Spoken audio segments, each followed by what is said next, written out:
What is going on, people? We are Tottenham TV, live from an absolutely sweltering London and an even more sweltering studio. It is absolutely baking in here.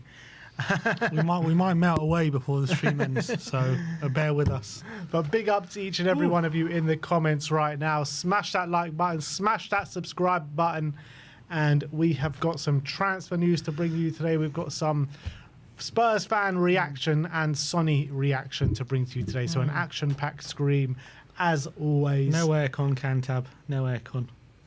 We need some aircon. Anyone want to donate some aircon to us? We are it's struggling. Absolutely sweltering. But talking about things heating up, should we get into Kudus? Oh, it's very smooth, sir. Very smooth. Very smooth. Yeah, let's get into the Tottenham update. But before we get into Kudus, we've got the Times and the Athletic just relaying what our targets are this summer. If any of you didn't know, Paul Joyce from the Times says that Thomas Frank is keen to see some players in person before making that final decision on their futures with the club. Tottenham are exploring their options in the market, though, as they are looking for a central midfielder and a wide forward. And the Athletic also said that Tottenham have explored the possibility of adding another fullback.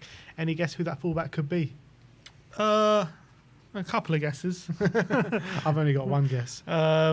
Most likely going to be our old, maybe Walker. Carl Walker? He's maybe City won't let him go. Would you take Walker? Or Walker Peters? Walker doesn't count as club trained, would he? No. So it has to be Walker Peters. Going to have to be Walker Peters. I'll take Carl Walker. I'll take Carl Walker over Walker Peters, no? No, because we need club trained. If he was club trained, though. But he's not. Yeah, it's going to be Carl Walker Peters. But I don't see any... Denzel Dumfries was club trained. I'll take him. I don't see... I don't see an option but bring in one of those two, just because we don't have the squad space. We've been through a million times. In terms of what you said before about Thomas Frank wanting to meet all the players before deciding on futures, this is what I predicted, that we weren't going to do much business apart from maybe one big player before pre-season, because we have a lot of talent. It's more talent, but no disrespect to Brentford and Frank, but it's more talent than Frank has ever seen as a manager during his career. So I don't think he's going to want to let go of potential talent he could use if he feels like they're untapped, or he feels like he can get the most out of them. Obviously, there are situations where even if he wants to keep them, let's say he looks at Basuma and he really likes the look of him, that situation still doesn't really change, because unless he's willing to give him a new contract, he's going to have to be sold. So I think some situations are probably destined already, but I think a lot of them are very much out in the open right now, and a lot of them he's going to have to decide, having looked at them in training, how good they are, their mentality, where their head's at in terms of where, if they're wanting to stay, where they want to leave, all those different things which he can only determine once he's had a conversation with them and once he's seen them in pre-season. And because he's a new manager coming into a new club, that's going to set us back a bit, and we just have to, and we're going to have to be patient with it, unfortunately. I think that's just reality, which is obviously one of the drawbacks and the reservations I had about obviously sacking Ange and bringing in a new manager would have this situation. Obviously, you could argue it's worth this situation, because bringing a new manager is worth having it, and that's fine. But that's just the situation we're in at the moment. Yeah, you always seem to bring it back to Ange Postecoglou somehow. I'm just saying, that's the reality. Like, I think for me, obviously, if Ange was staying, he would have gone into the summer knowing exactly what needs changing, what he wants, and all that, and we can move quicker. But I think with Frank, and look, it's nothing to do with Frank. It's just the situation. I think you would have brought in any manager, that would have been the situation. Yeah. So, especially though Frank, because Frank is known for improving players. He's known for getting the best out of players, and he's known for working really well with young players. So if you add in all those aspects, he's obviously going to want to take a look at all our players to see who he feels like he can get the most out of and who's going to be useful to him. And we just have to wait, I think, for a lot of these things, unfortunately. Whereas every other team at the moment went into the summer exactly knowing who they want out, who they want in, and are moving a lot quicker than we are. But also, you do need a bit longer than pre-season just to make those kind of judgments. Like, pre-season, is that enough time to see who you want, who you don't want? In the short term, it is. What do you mean? in the short term, it's enough time to decide what you want in the short term. Obviously, over long stretches, you only learn more about players, of course. Over long stretches of time, over the season, he'll learn more out of his players.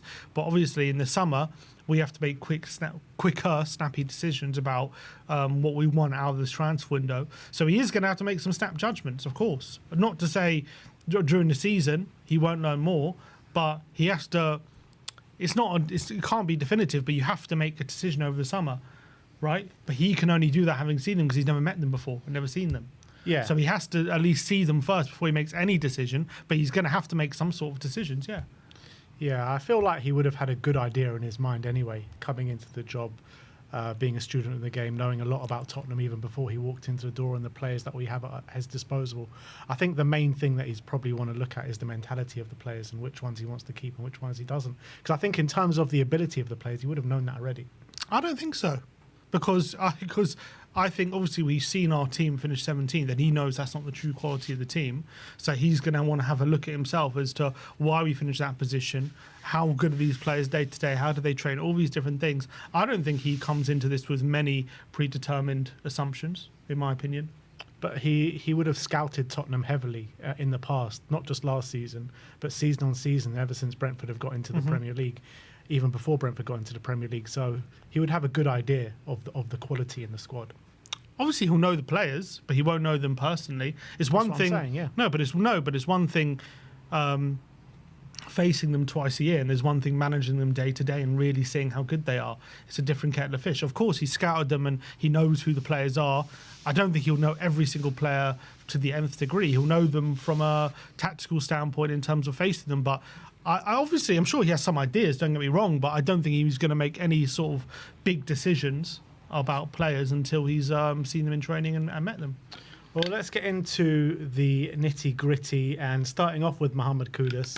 Got quite a few to get through. So first of all, Ben Jacobs says that Kudus is one of Spurs' leading targets. There is a belief within the club that he can get his goal scoring into double figures, and his versatility is also valued. Kudus is believed to be open to making the move. Spurs are yet to place a bid for Kudus, but are in active talks regarding the move for the 24-year-old Ghanaian.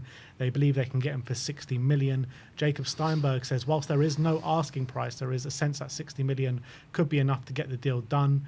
Fabrizio Romano says that Mohamed Kudus was one of the names discussed in a meeting between Tottenham and Thomas Frank. He is a player appreciated by the coach. Tottenham have made some steps in order to try and reach an agreement with West Ham and Mohamed Kudus. It's not only Spurs interested in recent days.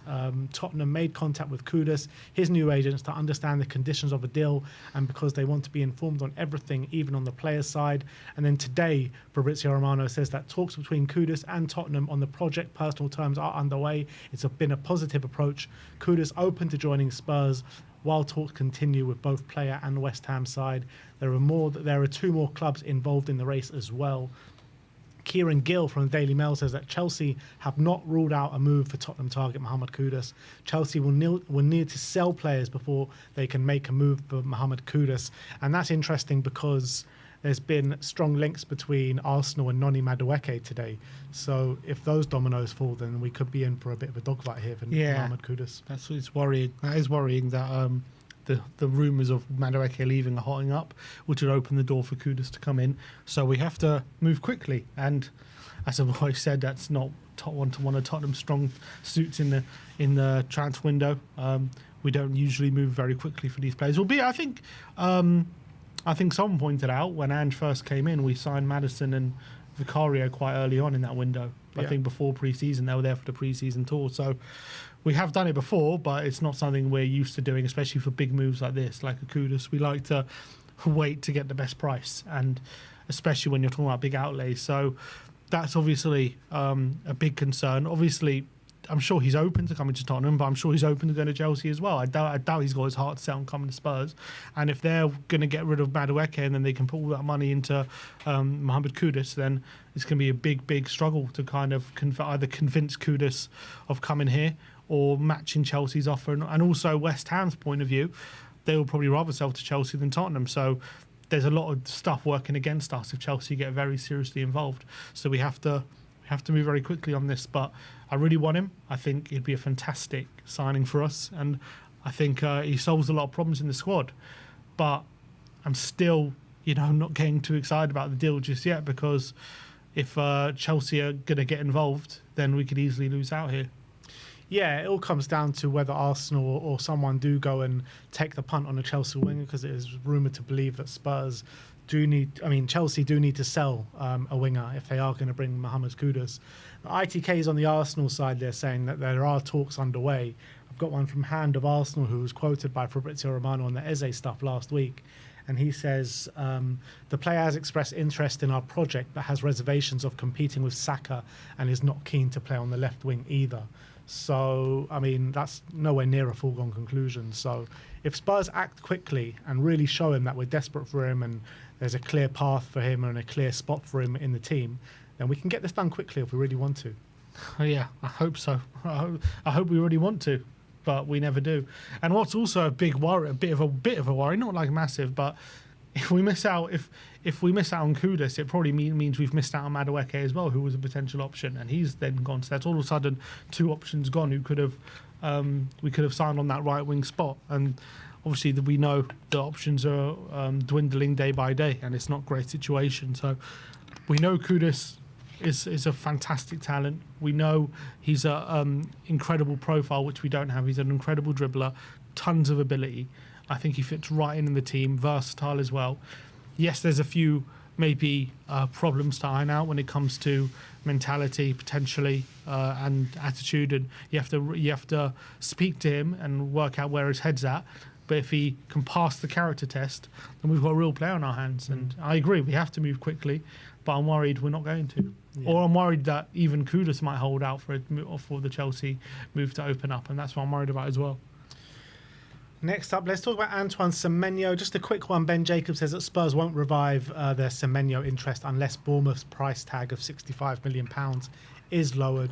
I do feel like if we do miss out on Kudus, Madueke's gone as well, we might be forced to overpay on Semenyo. Yeah, that's the worry. I think that's kind of what I predicted at the beginning of the window. We'll probably end up overpaying for Semenyo. And obviously I do think he's a good player. Obviously, I do think 65 million is a bit of a ridiculous fee for him, but at the end of the day, beggars can't be choosers. If we really believe he's going to improve us and could potentially have levels to go, then it'll be worth doing. But at 65 million, if Kudus is available for similar, obviously he's, for me, a player with much more ability, in my opinion, and potential. So I'd much rather Kudus, but you might have to settle for him, unfortunately. Anthony Elanga, news on him is also doing the rounds today, and Graham Bailey says that Elanga is on the radar of a host of Premier League clubs. We can confirm that Arsenal, Chelsea, Tottenham and Villa all appreciate the Swedish star. Newcastle have already had a big bid rejected for Elanga, so it remains to be seen what price point actually Nottingham Forest are willing to sell for. But host of Premier League clubs in for Anthony Elanga. But he's like the opposite to what Kudus is. Like, very different. He's a guy who runs in behind, gets into the box and finishes things, and much more of a goal-scoring threat in that sense. And he's one who kind of plays on the last line, and he likes early passes into space. Kudus is completely different. So it's just a different profile of player. It tells me we're not going to specific profile. We're just going to basically give Frank decent players and see what you can do. That's not a great way of going about it. But I like Elanga. But I think if they're rejecting 45 million, again, I think anything above that's overpaid. I think I'd probably rather Semenyo as well. You'd rather Semenyo over Elanga? I'm not sure. I think they're both really good players. They both. Didn't Elanga have better output than Semenyo this year? Or was but we have a lot of players like Elanga. We don't need another Elanga. It's true. Yeah, to be honest, I think I tend to agree with you. I prefer Semenyo, and I think Frank can do a bit more with Semenyo. But I think if we were to bring in Elanga, I wouldn't be like... I think it'll be slightly underwhelming, but I wouldn't be like angry or disappointed. Don't get me wrong, I'm not going to have pitchforks outside of White Hart Lane if we sign him. I just don't think we should. You won't have pitchforks out if you finish 17th. Huh? Oh, yeah, we won Europa League, bro. Harvey Elliott is another name doing the rounds over the last 24 hours. A couple of publications speaking about it. One called The Boot Room, saying that Tottenham are said to be interested in Liverpool star Harvey Elliott, who is being linked with a move away from Anfield this summer. Spurs have approached Liverpool over Elliott to see whether he'll be available this summer. The Bleacher Report are claiming that nearly half of the Premier League have inquired about Elliott this summer, including former club Fulham, Newcastle, Tottenham, Everton, Brighton, Palace, Leeds, Brentford and West Ham, who are all closely monitoring him. It is asserted that Arne Slot's men are open to selling the midfielder this summer, and they are demanding a fee in excess of £40 million for his services. Liverpool midfielder is also attracting interest from the Bundesliga, with Borussia Dortmund, Bayer Leverkusen showing interest in the youngster. However, the most serious interest is coming from Jurgen Klopp's team, RB Leipzig, surprise, surprise, and he is keen on reuniting with Elliott. Leipzig view the England under-21 international as a replacement for Javi Simons, so there could be a few moving parts there. And David Ornstein gave an update on Harvey Elliott today, and he said that Elliott is attracting significant interest this summer. Liverpool would want in excess of 40 million with a buyback option, or above 50 million without one. Yeah. Crazy money for Harvey Elliott. It is crazy, but I also think he could be worth it. I really do. I really like him. I think he's a quality player. I think it's tough for him at Liverpool getting the minutes that maybe he should be because of the quality they have, and he's obviously a younger player. How long ago was he had that serious injury, broke his leg? Obviously, that held him back quite a lot in his career. But I think he's getting that confidence back. You saw him at the under-21 tournament, absolutely flying. Player of the tournament. Unbelievable performance from him in that tournament. He was pretty much every game man of the match. I think most of the time I see him for Liverpool, he's pretty good, to be honest. I think. Where would he fit in for Spurs? That's the thing. I'm not sure where his best position is. I do think his best positions are probably number 10, like kind of Odegaard kind of position, that right number 10 kind of position, cutting inside. He can obviously do a decent job out on the right wing, but he's more of like when he plays in that position, he's more like when like Bernardo Silva plays there. Like he can do a job there, but we wouldn't classify that as his best position. But he can play that role to quite a good level. Obviously, 40 million is expensive, and I wouldn't probably pay that right now, because I'd rather pay a bit extra and maybe go for a Simons or go for someone who's more of a specialist right winger like a Kudus in that position. But I understand the appeal, because I do think he's a fantastic player, really good technically, got a great left foot. The only problem is he's a bit of a dickhead. That's obviously one of the issues. He's not a very nice guy, and obviously he's had multiple things happen in his career which shown he's not a great Is he the one that with the whole character. Harry Kane thing? Yeah, that was him. And you saw how he was behaving in the final. I mean, I do like a bit of shithousery, but he's not particularly a pleasant person, put it that way. It seems, anyway, from the outside. I don't know him personally, but from what I can see. So that's obviously, I don't know if he fits in with the no dickheads policy from Frank. I think he's a professional. He wants to work, and he wants to play well, and he wants to try hard on the pitch. And I think I don't know if Frank meant like shithousery and stuff like that about the no dickheads policy, but I feel like he's a player that Frank would like, to be honest. I really believe that, and I think I just can't see where he fits in the squad unless one of our central attacking players are going, like Kulusevski or a Maddison, or Kulusevski's moving out wide, but it doesn't look that way. He's basically like Decky, isn't he, in terms of position? Yeah, so unless one of them is going, I just can't see where he fits in. Yeah, I agree with that as well. So I don't know about spending 40 million on him. I'd rather... And also, if you're spending 40 million and they're insisting on a buyback clause, that's not a spot that you want to be in. I also agree with that. You know, that's for a Brighton, not for Tottenham. Yeah. Not even... Brighton probably wouldn't even do that. They might do, if it's only a high for buyback like clause. A very high one. Yeah, only it's for a good a one. very high one. You know, you add a 70 million one in there, they'll probably do it. Let's talk about Cuti Romero. Paul Joyce from The Times says that Tottenham believe Romero is one of the best defenders in the world and will only consider selling him if they receive an offer which reflects that status. Atletico and Tottenham are some way apart in their valuations of Cuti Romero. Sebastian Vidal says that Romero is close to agreeing personal terms with Atletico Madrid. Talks between Tottenham and Atletico are progressing well. So again, it's the same kind of narrative as yesterday, where the foreign journalists are all saying that this deal is progressing, and everyone from inside the UK are all saying that there's nothing happening here. Well, they're not saying there's nothing happening. They're just saying they want more money. Essentially, that's what I'm hearing. Yeah, but the ones from outside are saying it's progressing well. The ones from inside are saying that they're nowhere near the valuations. Yeah, I think they will say that, obviously, won't they? They're going to want their best price. We know the sources at Tottenham are going to put out there that, Atletico need to basically pay more or they're not getting him, essentially. Whereas I'm sure there's good conversations happening between Romero and Atletico, and I'm sure probably Romero wants to go there, and maybe they're putting in offers that are getting closer and closer. As I said, if there's any truth that Atletico went as high as they did in that previous offer, that indicates to me there's a highly likely good chance that there will be a deal to be done here, in my opinion. Right now, there still might be a difference in valuation, depending how much it is. But if Tottenham are looking for 70 million euros, I think if they're getting add-ons with that, I think Atletico could potentially reach that with add-ons, and then Tottenham will probably accept. So I think there's probably movement.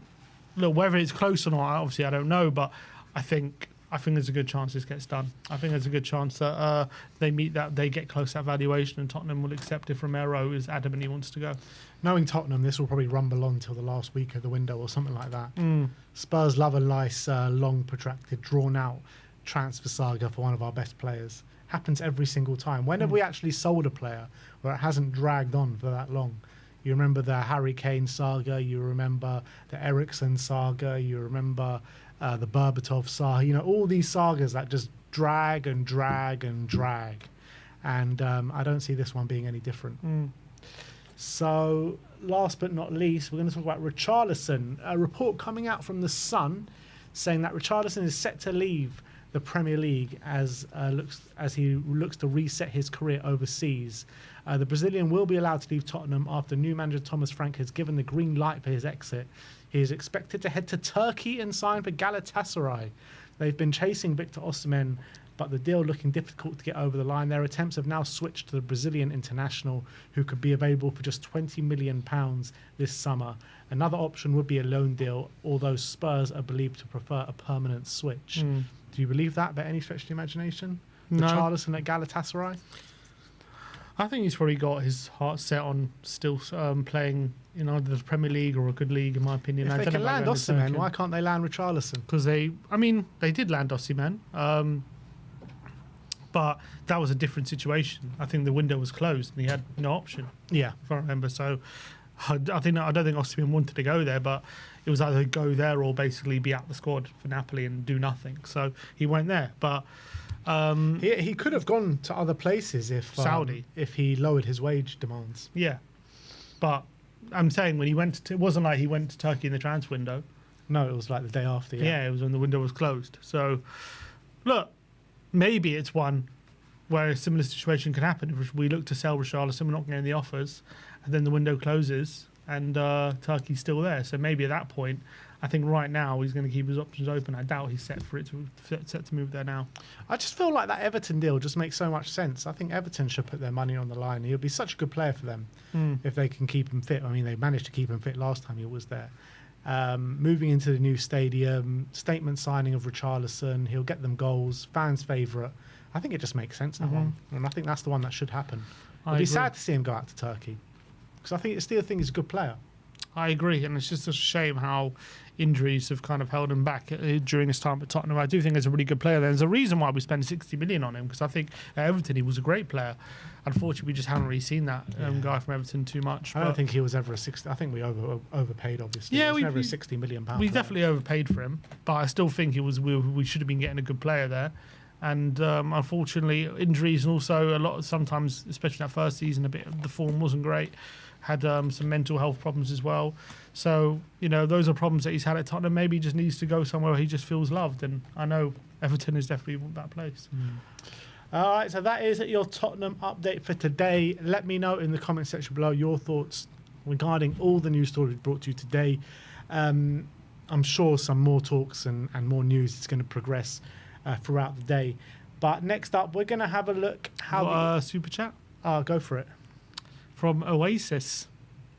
You got a ticket for us, mate? 2025. Big up Sim and Ben.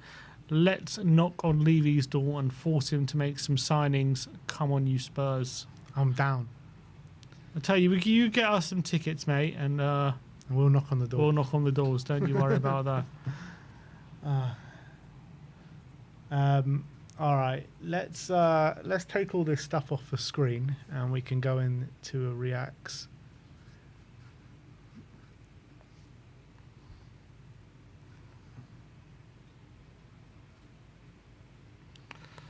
Okay.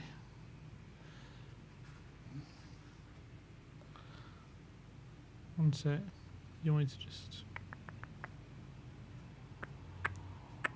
One sec. Let's line it up for you. There's another super chat here. My computer is just like completely boiling over. Andrew Sabash saying, learned nothing. Our squad is thinner than before. 1 or 2 signing strategy not going to help us. Frank magic needed. Ugh. I think 1 or 2 top signings will massively help us this summer. If we were to sign a top signing in the forward line and a top signing in the midfield, and let's say like Carl Walker-Peters on top of that, I think that would massively help us. Yeah, but they need to be high caliber players. Yeah, we say that every summer, though, don't we? Yeah, but I'm just responding to the super chat. Of course, high caliber players would definitely help us. What's going on? Are we okay?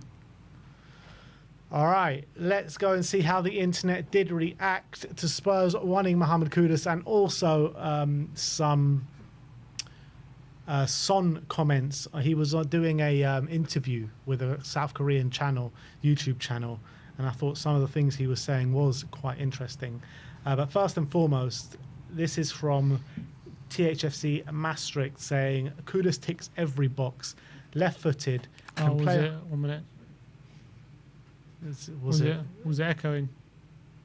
No, it's all good. Let's see. Look at this from THFC Maastricht. Kudus ticks every box. Oh, wait. Okay. Let's go and have a look at this from THFC Maastricht. Left-footed, can play off the right as a 10, but he really stands out in how complete he is in those roles. He's incredibly sharp in tight areas, can receive under pressure, and have the strength and balance to absorb physical pressure. He constantly looks to shift defenders with his body shape before exploding into the space. There's real maturity to how he times his final ball too. On top of that, his ability to drop deep and link play while still carrying serious goal threat makes him feel exactly like the type of player we're missing. And yeah, I mean, we've said it a number of times already about he literally is the type of player that we're missing. Agreed. What I would say is what he says about the final ball, I don't agree with what he's saying there. I think he needs to improve a bit of that maturity, I would say. I think he's got ability to do that final ball. I think we've seen it a few times. He's actually got a really good cross on him, but I think too often he doesn't pick the right option, or he doesn't even try a final ball. A lot of the time he's going for a shot. So I think that's something that needs to improve. But I think I agree with a lot of the other points there being made about Kudus. And I think a lot of the boxes he definitely does tick. And I think physically is a big thing. I think we need more physicality in that final third, especially on the wing. Players are able to hold off defenders and things like that. And I think he'd be perfect. West Ham Central says, the best way I personally feel I can describe Kudus is he's a Saint-Maximin with the ability to be a Doku, but could just be an Adama if he can't be asked. So, yeah, which is, obviously that's from a West Ham fan, which is an interesting way of putting it. And that's, I think, what we've seen in the Premier League. I think the guy has unbelievable ability. Some days he looks unstoppable, and then some days he's just so frustrating.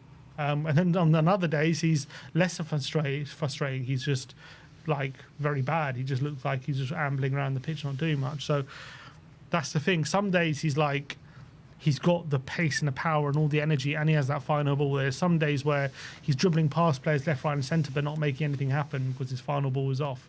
And there's some days where he's just not doing anything. So it's all about just getting that Kudus consistently. It's about getting better coaches around him, maybe to harness that potential a bit better, and also competition for places, which will have a lot more of that at Tottenham than he had at West Ham. Because at West Ham, pretty much, he was never going to be dropped. He was always going to be in that starting lineup, pretty much. They had Bowen there, they had Kudus, they had Paquetá and people like that. But I mean, these guys, all three of them were dead certs to start. He had no competition for places there. At Spurs, he's going to have a guy breathing down his neck who scored 18 goals last season. So there is serious competition for places at Spurs if he comes in. Yeah, one also thing at West Ham as well is his best position was probably taken up by Bowen, and because Bowen has that consistent output, it was very tough to fit them both Constantly in. out of position, Yeah, he was a lot of the time out of position. In fact, I was looking at some of his stats, and his goal and assist rate isn't particularly impressive. But if you look at just when he's played right wing, he's only played 15 games at right wing Right, is that for right? West Ham, and of those 15 games, he had 10 goal contributions in those 15 games. Wow. And the other positions he struggled a bit more. So I think if you look at that, we get him on the right wing more often. All of a sudden, I think we can get the benefit of that. JM10 Eastern _ THFC says Kudus is very direct, do it myself player who thrives in chaos and who I think is best utilised starting wide and cutting in a possession heavy based team. As good as he is now, there's so many parts of his game that have to be completed, underutilized. It's frustrating, really. I.e., you'd expect a player that acceleration to make more out to in runs behind the centre backs. You'd expect a player so confident in his dribbling to pause on the ball more, crucial when breaking down low blocks. You'd expect him to receive the ball in the box a lot more with his excellent finishing on both feet. Kudus is a very coachable player who is yet to explode. I agree with that completely. I think there is so much to be excited about when it comes to Kudus, about what he can do. I think sometimes when we sign a player, I think a lot of people focus on what he can't do. And I think for someone like Kudus, you have to focus on what he is able to do, because I think he can do so much. And I think I do think he's got really good finishing ability. But I think, unfortunately, in West Ham, or what he's shown so far, he has a tendency for one type of finish. But I think at Tottenham, if he's encouraged to vary his finishes a bit more, use his right foot a bit more, use his teammates a lot more, I think there's a world-class player there ready to explode. Remember when West Ham signed him, how excited we were about Kudus, how much we wanted him. We were so desperate for him and very jealous when West Ham got him. So I do think this is like a really good opportunity for Tottenham if we can get him in. And the thing is, right, it takes it back to what you were saying before about him going left, right, centre, up front, wherever it may be for West Ham. And obviously the numbers looking the best when he was on the right-hand side. And whatever manager he had at West Ham, from Lopetegui to Potter, none of them will be able to consistently play to his strengths. Well, that'll be completely different under Thomas Frank. Thomas Frank will utilise him to get him playing to his strengths. And I think that's the key point here. It's having a manager that realises what your strengths are and playing to that. Yeah, and I also think in games where against good opposition, let's say like a City, where we are playing maybe a bit more of a low block and we've got to hit teams when we get the chance to, he's just like the perfect player for that. Grabbing the ball and running into space like with the ball at his feet and getting your team up the pitch. In those kind of games, he's going to be invaluable. And I feel like for a lot of the time, last couple of seasons at least, sometimes we can struggle with that a bit, and we don't have a player like that who can just drag us forward. I think Decky was doing it for a time, but I think Kudus would bring that to another level. He'll probably be our best one-on-one dribbler or ball carrier since Gareth Bale. Yeah, probably. Can you think of a better one since Gareth Bale? Since Bale, dribbler? Better than Kudus? I can't. No. Dembele, maybe? Yeah, I'm talking about winger. No. West Ham Central says thoughts. It does look good. It does look good. Yeah, so go. Let's look at some of the comments. See if what West Ham's are thinking. No, that's, you don't want to comment ourselves. Just go into the thread. No, just click it. Click the tweet. No, that's the picture. Look at the comments of the tweet. No. That's, you have to just like click on the side. Wait, click off the picture. There you go. Well, no, you click it off the picture. Off it again. Go back to the thread. And then just click. No, just click on the black next to the picture. There you go. Then scroll down. Perfect. So let's look at some of the comments here. Some West Ham fans. One, Stuart Campbell said he doesn't want to play for us and was poor most of last season. We need the money, so as long as they pay enough, I'm happy to take it. That's from West Ham's point of view. Stevie H, get top dollar and he can go. Only plays when he feels like it, usually about 5 minutes a game. That's the West Ham perspective. Yeah, so salty, man. But then Jeff Mullen says, not to Spurs. I'd honestly like to have him another year. Normally, I wouldn't sell to a player to the Spuds, but if we are truly broke, then so be it. It's Sully's fault anyway. Colin, he was never going to stay. Underperformed last season, so taxi force. Sorry, what was his name? It's funny that when we were speaking to Nicky from West Ham Fan TV ages ago, after his first season, he was saying then, like, look, we're never going to be able to keep a guy of this quality. Like, he is unbelievable player. He is like, literally, this is what he was saying. He was an unbelievable player, and we're never going to be able to keep him. It must be paining him that Spurs are heavily linked with him right now. Harry West Ham says, we shouldn't sell for less than 60 million. We'll regret as he would cook for Spurs. Yeah, exactly. A few West Ham fans are, are tasting the coffee here, but a few are just salty in denial. And Bailey says, paying 65 million for a one-dimensional ball carrier. Good riddance, someone says. I love the saltiness. One of them with a Jim Carrey meme vomiting. He's not happy. A lot of them. A few people don't seem happy. Who cares? He hasn't wanted to play for West Ham in over a year anyway.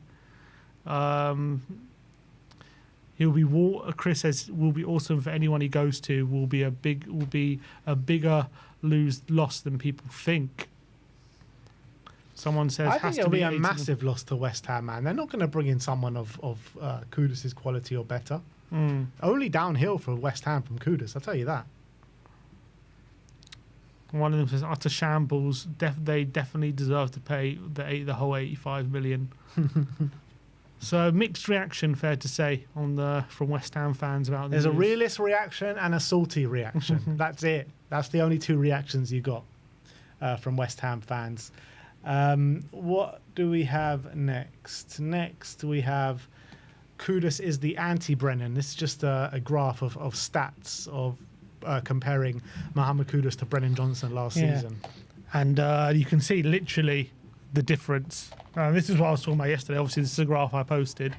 And you can see, look at the top right corner there, the take-ons of that's the take-on kind of stats of Kudus compared to Brennan. Brennan's like so bad at them. But on the left-hand side, you can see the kind of goal-scoring threat that Johnson provides compared to a Kudus, which Kudus is quite low, and obviously Johnson's a lot higher than that. So they're basically the polar opposite players there.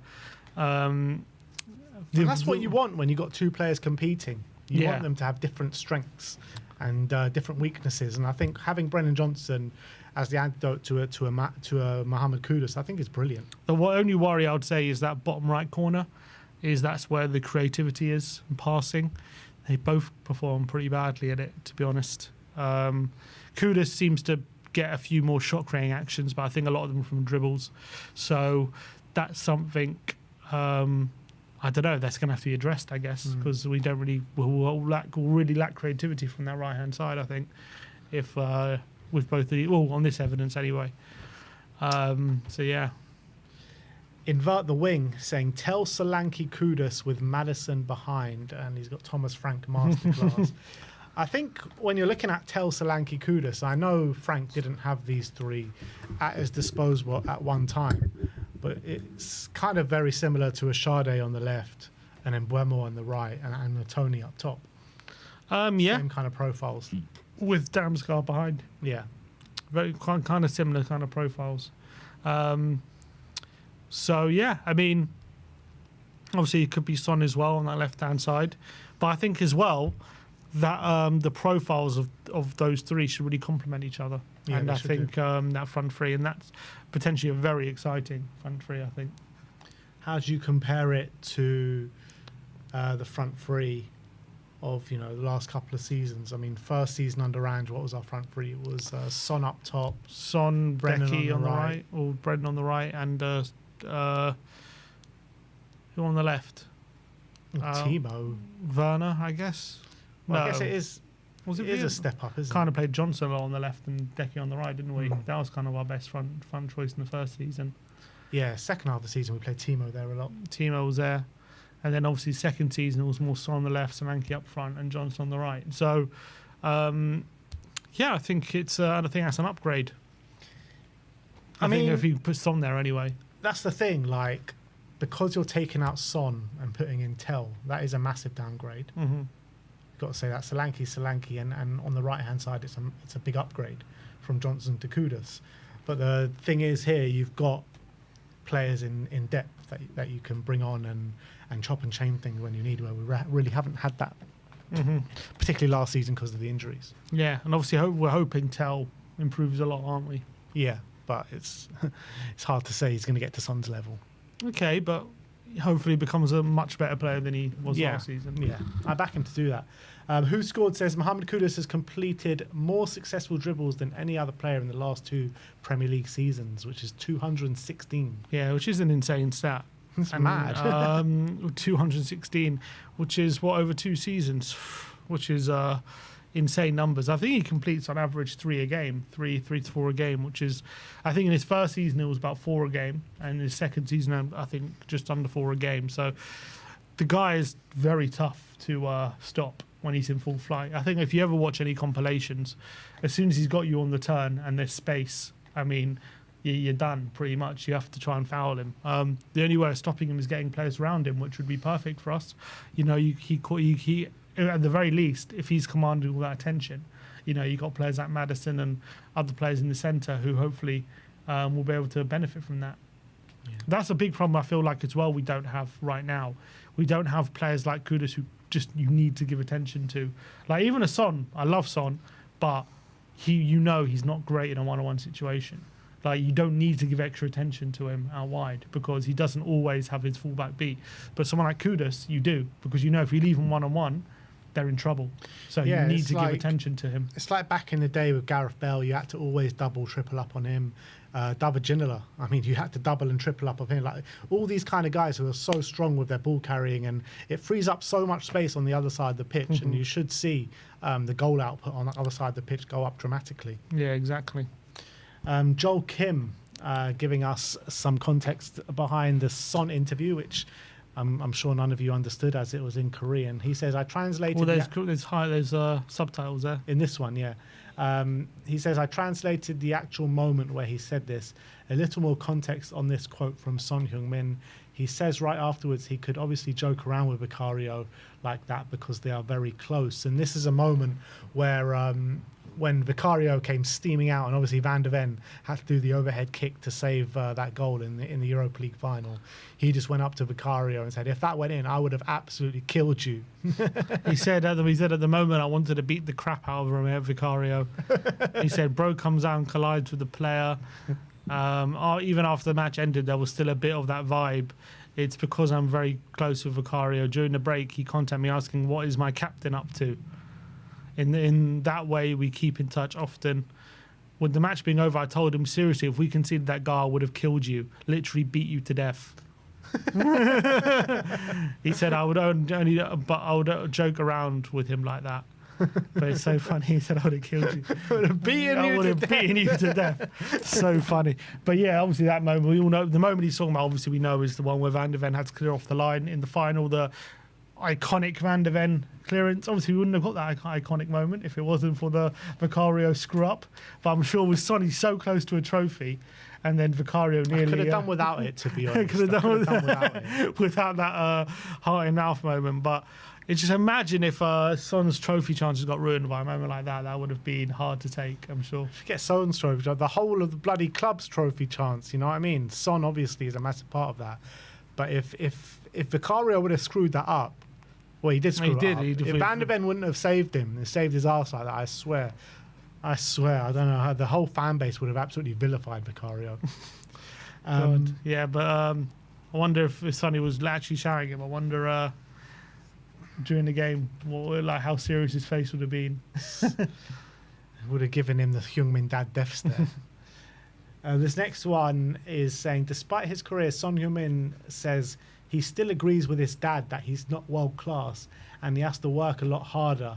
Is there a more humble footballer alive than this guy? And you know what? This actually pisses me off about Son. I love Son so much, but he needs to recognise the talent that he's got. He needs to recognise what he's done in his career for Tottenham Hotspur as well. Literally one of the best players, if not the best player, to play for us in the Premier League era. A fully justified legend in all of our eyes. A captain, a European trophy-winning captain. This guy needs to have a bit more, I don't know what it is, maybe arrogance about himself to say, look, I am a legend. Well, he did say that. He said he is a legend. Yeah, but he's saying, I still agree with my dad saying I'm not world class. Like, he is world class. Why can't he say he's world class? Can you go to the beginning of the video? Just read the quote. He says, I really agree with my father's opinion. He said, world class is well. And the presenter says, you are world class. And he says, who says? If people think about that, of course, I'm so thankful. Honestly, I don't know how to react to that. The fact that this kind of talk is even coming up, I'm really a loss for words. Of course, humble, it's so great the fans think of me this way. I want to be world class. But when I think about it soberly, the reason I don't think I'm not world class is because there are so many good footballers in the world. There's so many good footballers. That's just how I see it. If I were truly world class, everyone would recognise and there wouldn't even be this debate. That's what I think.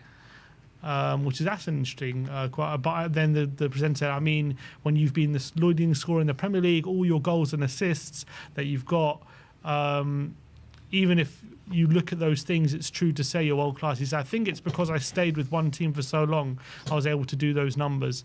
No, but I think I was able to stay consistent because I had good teammates and good fans. In a way, I received a lot of love. So I think things went well. I really do. And then he says, but to become world class, I have to do even better. Keep improving. If I want to be world class, I still think I need to do work. I need to work a lot harder. He's been world class for years, man. Stop being so humble. Stop being so humble. I think he's been recognised in the wider footballing community as world class for years as well. Yeah, fine. Last season wasn't as strong as previous, but if you take season before, 17 goals from a striker, which is not even his position. Every year before that, he's been considered world class. He is world class. He's been world class, and he needs to stop being so humble.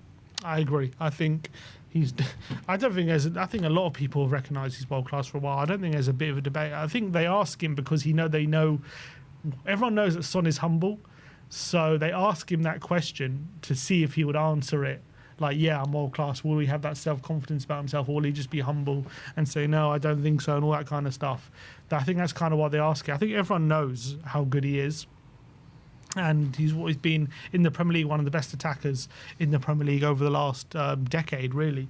And I don't think you can be that if you're not world class, in my opinion. He's now won himself a trophy. He's won, as the presenter said, he's won the Golden Boot. He's one of a few players who's consistently got 20-plus goal contributions for 6 or 7 years in a row. He's one of the best finishers the Premier League has ever seen on both feet as well. One of the most two-footed players we've ever seen.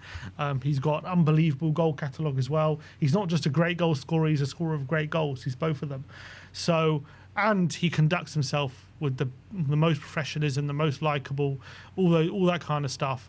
I just think he is world class. I think he could have played for anyone during his career. We're just lucky that he chose Tottenham at that time, and I think he could have gone anywhere. And I think we're lucky that he stayed. But it's interesting when he says at the end there, that was quite interesting. He said, if I want to be world class, I need to work harder, and I want to be world class. So with all the talk of, Son being 32 and, does he want to go MLS and all this kind of stuff? I mean, that doesn't sound to me like the guy of the mentality of a guy who's ready to wind down just yet. Yeah, he better not go and be world class. Because if he's going to go and be like the best version of Son he's ever been after this, which, it's hard to believe he's going to get better than what he was over the past couple of years.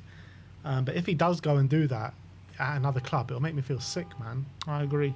Which is why I would love him to stay, and I do think Frank can get the best out of him, and maybe he'll show how world class he is again under Thomas Frank. I think he's definitely definitely capable of doing that. Yeah. For sure. So I'd love that to happen, but obviously he might, a lot of the talk at the moment is that he feels like he might want to change, or he might feel like his time at Tottenham's up, which is also completely fair enough, which would be sickening, but you'd kind of have to accept it at that point and just say good luck to you and hope for the best. But we'll see what the future brings for him. But I just find that quite interesting because he has spoken before about, I'm 30. He's like acknowledged his age. I'm 32. I'm not gonna last forever. All that kind of stuff. So I kind of thought, that kind of talk. Maybe he's thinking himself about winding down a bit.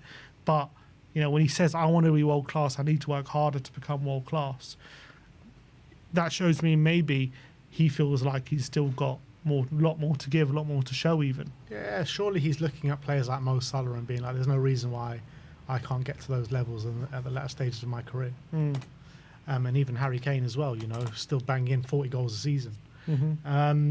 Last but not least, some old quotes from Romero, which I thought were quite interesting, back in 2024. And he said, "When I got offers from other clubs to leave this summer, I said no because I want to have my best years here at Spurs. I really like the Premier League, I really like Tottenham, and I want to be here for many more years to come." And he also said that, "I don't think about other clubs. I respect Tottenham a lot. They always gave me a lot of affection, so I like to play here at Spurs. Let's hope that this year we can win a title. It's my mission." Well, he got his mission. Well, exactly. So his mission is complete now. So I think that kind of tells you everything we need to know, to be honest. What do we need to know? That his mission is completed at this football club, and he's probably going to move on, and he's going to look to move on. But he says, "I want to play here for many years to come." Yeah, but I think once your mission's complete, your mission's complete. I don't know. I mean, I don't know if I read too much into that specific one. I think maybe that's just the mission for this season. I don't think necessarily he meant, "I'm going to win a trophy then leave." But I'm sure he felt like that way probably at that time. Obviously, as we know, that was just at the end of Ange's first season. Was that? I think he's thinking a bit like, "I've won a trophy here. What more can I achieve at this football club? It's time to move on." I mean, I don't know if it's just that. I think there's plenty of reasons why he wants to move. I don't think it's just because he won the trophy, in my opinion. I think we know he's disillusioned with some of the decisions of the hierarchy, not just the manager situation, but also transfers and all that kind of stuff. We've heard how outspoken he is about all those kind of things. On top of that, we know he was very close with Ange and he wanted Ange to stay, and now he's been sacked. On top of that, obviously there is the opportunity to go to La Liga in Spain and play under an Argentinian legend in Simeone and play with a lot of his international teammates like De Paul and Alvarez. I don't think there the as Ange well. thing plays into it too much, to be honest. I don't think it helps. I think if Ange was still here, I still think he'd be looking to leave. Who knows? All I know is it's well documented. He had a very good relationship with Ange, and it's well documented that he retweeted something saying, "If Ange goes, then I'm leaving." So I think that doesn't, obviously it has to play, but I think for me it plays a part in the whole thing, in my opinion. And obviously we had that tweet from him directly after Frank's appointment thanking Ange. I don't think that was an accident either. So for me, I think the handshake 100% plays a part. To what degree, I don't know, but 100% is in there as well, for sure, for me, that Ange went. So I don't think it's just because we won a trophy. I don't know if when I look at those quotes, I think it's relevant to the current situation. I just feel it is. I feel like if he's saying something about a mission's clearly complete. And I think even when Ange was here, he was talking about moves in Spain and not signing contracts while Ange was here as well. So, because his future was in doubt. Yeah, true. But I guess Ange's future, I mean, when was the first kind of time it was really seriously in doubt, do you reckon? It's been in doubt for a long time. When since December, probably. I wonder when the first kind of contract talks were with Spurs and Romero. Surely it was last summer. Yeah, that I don't know. It's got to be. Like you don't let him go into. Surely 3 years left to go. You get him down and sit him down for contract talks. Maybe. Yeah. I mean, I'd like to think so. I don't know.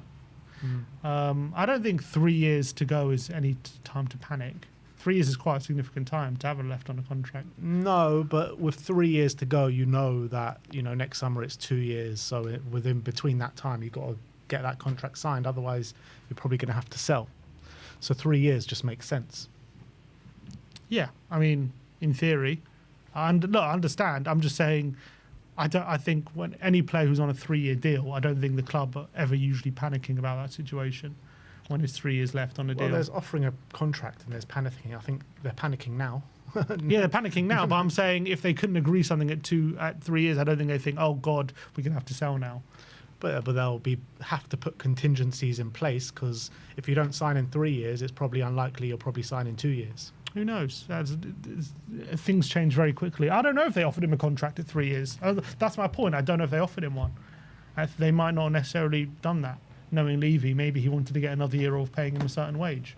You never know with this club. So, look, I don't know. This is all speculation. Of course, they might have done, and he might have rejected it. But who knows?